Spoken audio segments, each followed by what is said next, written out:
चंडीगढ़ में सांसद मनीष तिवारी के कार्यकाल को लगभग 2 साल पूरे हो चुके हैं। उसको लेकर भाजपा के सीनियर नेता संजय टंडन द्वारा उनके 2 साल के कार्यकाल को लेकर सवालिया निशान उठाए जा रहे हैं। संजय टंडन जी हमारे साथ है। टंडन जी, सांसद मनीष तिवारी के कार्यकाल को 2 साल पूरे हो चुके हैं, आप सवालिया निशान उठा रहे हो, क्या है पूरा?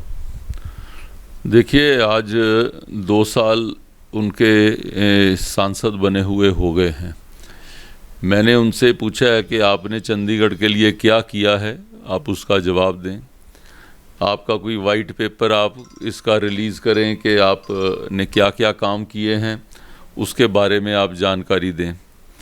तीसरा, मैंने उनसे सवाल किया है कि आपको जो आप इस चुनाव को आम आदमी पार्टी और कांग्रेस के गठबंधन में आप जीत के आए थे, अब वो गठबंधन समाप्त हो गया है। आपने अपना मेयर लड़ाया, उन्होंने अपना लड़ाया। वैसे भी दोनों पार्टियों का आपस में मेल जोल जो है वो इस में दिख नहीं रहा, तो उन्होंने आपसे विड्रॉ कर लिया है। तो आपको वैसे भी नैतिक अधिकार नहीं है कि आप एमपी आप बने रहें। तीसरी चीज़ है कि आपने जो वायदे किए जनता को, आपने कहा कि मैं हर महिला को 1 लाख रुपया जो है हर साल दूंगा, 8500 रुपया हर महीने दूंगा। और चुनाव के समय कुछ महिलाओं के फार्म भी साइन कराए गए और उनके खाते में पैसे भी डाले गए।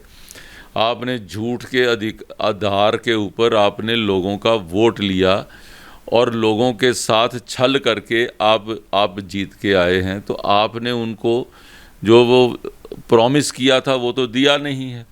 बिजली का आपने प्रॉमिस किया, वो नहीं दिया। पानी का प्रॉमिस किया आपने, वो नहीं दिया।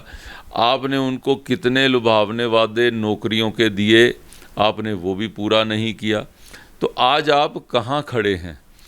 जिस तरीके से आपका व्यवहार रहा है, आप हफ्ते में 5 दिन तो आप अपना जो उधर अपना दिल्ली की कोर्ट के अंदर या सुप्रीम कोर्ट के अंदर आपकी वहाँ पर हाज़िरी लगती है। यहाँ चंडीगढ़ की जनता की अदालत में आपकी हाज़िरी और नहीं है। आप कहते हो मेरी पार्लियामेंट में हाज़िरी है। पार्लियामेंट में आप एक सवाल पूछ के आप फिर अपने कोर्ट के अंदर चले जाते हो।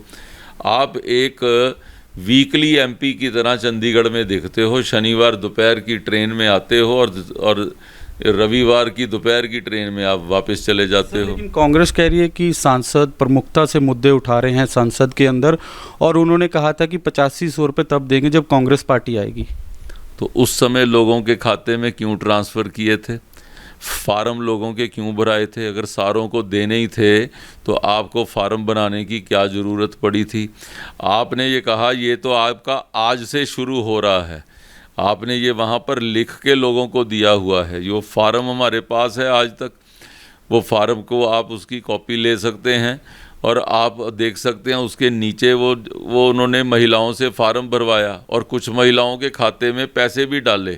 हमने तो उसका कोर्ट के अंदर भी वो हमारा एक वो गवाही के तौर के ऊपर वहाँ पर भी वो खड़े हैं। क्या वो कुछ महिलाएं कांग्रेस की तो नहीं थी जिनके पैसे डाले हैं 8500? अब ये तो वही बताएंगे, क्योंकि महिलाओं ने ही उस चीज़ का विरोध किया है। आपने किसी को सब्ज बाग दिखा के आप उससे वोट ले लेते हो, तो उसके बाद आपने क्या किया? और ये कांग्रेस का एक तरह से छल करने का तरीका है। हिमाचल के अंदर इन्होंने क्या किया? 1500 रुपये हर महिला को बोला। 3 साल से उनका राज चल रहा है। वो वहाँ पर उन्होंने एक भी महिला को नहीं दिया। 100 रुपये किलो बोला था हम दूध खरीदेंगे, वो दूध तक नहीं खरीदा। 2 रुपये किलो गोबर खरीदेंगे, वो तक नहीं खरीदा। 1 लाख लोगों को, युवाओं को नौकरी देंगे, वहाँ पे एक नौकरी नहीं उन्होंने दी। आज जनता महसूस कर रही है कि कांग्रेस ने सिर्फ वायदे करके लोगों को छलने का काम किया है। इसके विपरीत मोदी जी और उनकी सरकार ने जो जो कहा था उसको पूरा अक्षरशः उसको इम्प्लीमेंट किया है। इस चुनाव के अंदर हमने कहा कि 70 साल से अधिक व्यक्ति को जो आयुष्मान भारत का कार्ड, उसको 5 लाख रुपए हर साल उसको अपने स्वास्थ्य के लिए दिया जाएगा। हमने उसको इम्प्लीमेंट भी कर दिया। आज लगभग जो है 80% जो 70 साल से ऊपर के हैं उनके कार्ड भी बन गए हैं।